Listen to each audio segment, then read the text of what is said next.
Human rights پی کے میں ہوں آپ کا ہوسٹ اشتیاق چودھری۔ ناظرین، ہیومن رائٹس میں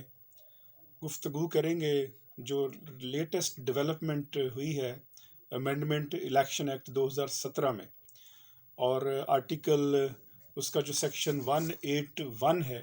اس میں کلاز اے کا اضافہ کیا گیا ہے، اور اس کلاز اے کے اضافے کے ساتھ اب جو حکومت وقت کے جو منسٹرز ہیں، جو پبلک آفس ہولڈرز ہیں،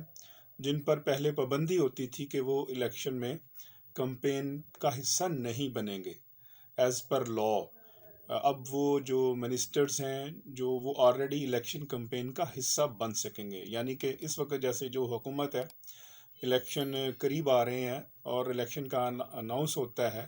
تو جو بھی ایون اس وقت کی حکومت وہ کے جو منسٹرز ہیں وہ بھی اس الیکشن کمپین کا حصہ بن سکیں گے، اور وہ جو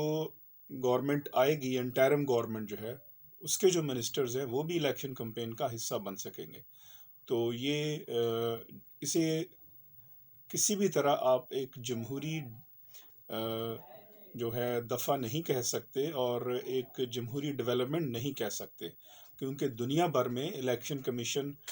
کو جب یہ ذمہ داری دی جاتی ہے کہ وہ آزاد ہے، وہ تمام ایگزیکٹو اتھارٹیز اس کے تابع ہیں الیکشن کمیشن کے، تو اس امینڈمنٹ سے جو ہے وہ الیکشن کمیشن کے تابع نہیں رہیں گی چیزیں۔ کون کون سی کانسٹیٹیوشنل وائلیشن ہوئی ہے اس پہ بات کریں گے۔ اس سے پہلے جو 181 میں اے میں جو امینڈمنٹ ہوئی ہے وہ ایک نظر دیکھتے ہیں کہ وہ کیا ہے۔ Act to have overriding effect notwithstanding anything to the contrary under this act rule or conduct of conduct, code of conduct, or any other law,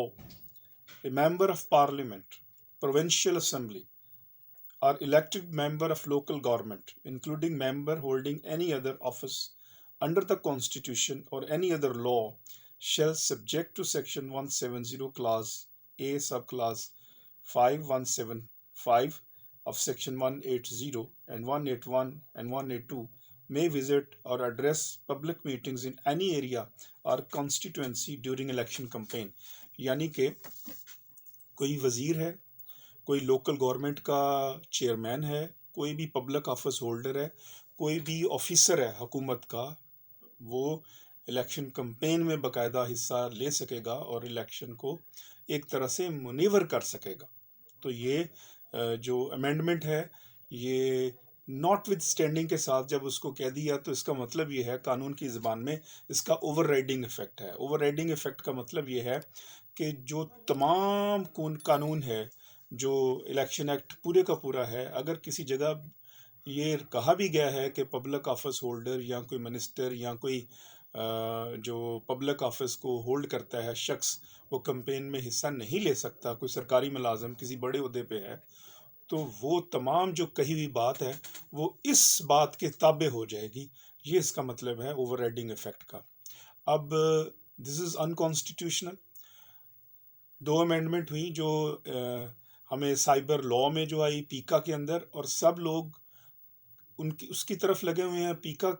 میں جو امینڈمنٹ آئی ہے، اور اس طرف ابھی اس طرح کی توجہ نہیں ہے، اور اسی میں انہوں نے یہ امینڈمنٹ ایک آرڈیننس کے ذریعے جو ہے وہ کر لی ہے۔ کون کون سے 3 آرٹیکل جو ہیں وہ آئین پاکستان کی وائلیشن میں ہے، یہ جو امینڈمنٹ ہے وہ ہے آرٹیکل 218، آرٹیکل 219 اور آرٹیکل 220 جو آئین پاکستان کا ہے، اس وقت میرے ہاتھ میں ہے، اس کی وائلیشن میں ہے یہ۔ 218 کیا کہتا ہے؟ 218 کہتا ہے کہ الیکشن کمیشن انشور کرے گا کہ الیکشن جو ہیں وہ بالکل کرپٹ پریکٹسز سے پاک ہوں،